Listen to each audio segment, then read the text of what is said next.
Снабдувањето со електрична енергија во земјава е стабилно и покрај тоа што веќе неколку дена најголемиот производител на струја, РЕК Битола, е надвор од мрежата. Ова се постигнува преку термоелектраната Осломеј, зголеменото производство од хидроелектраните на АД-СМ, како и преку балансираната набавка и продажба на електрична енергија преку МЕМО.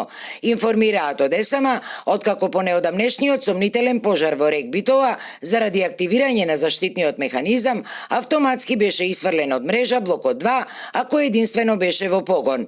Во врска со континуираните дрски и лажни обвинувања од СДСМ, уништувачите на македонскиот енергетски систем, ја информираме јавноста дека Технокоп Плюс до Ел Битола е избраната компанија за технолошко чистење, откако ги исполнила сите наведени критериуми по јавниот повик.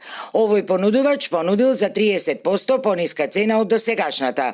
Иако одлуката е донесена, договорот се уште не е подпишан поради тековната жалбена постапка и истиот ќе биде склучен по истекот на овој период.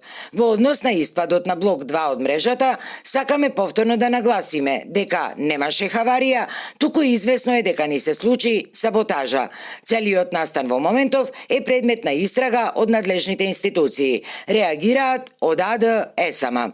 Во меѓувреме, додека технолошкото чистење од надворешни изведувачи е во прекин, се преземаат проактивни мерки за внатрешно справување со сите отворени прашања во комбинатот, а кои подолго време го тресат бројни финансиски афери, но и веќе започнати судски процеси, како што е и предметот адитив, во кој се осомничени дури 30 лица за проневера од 6,5 милиони евра.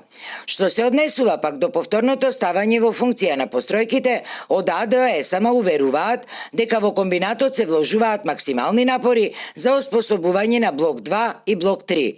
Очекувањата се дека и двата блока за многу кратко време ќе бидат спремни за синхронизација на мрежата, а кој од нив ќе влезе, ќе одлучи раководството на РЕК Битола.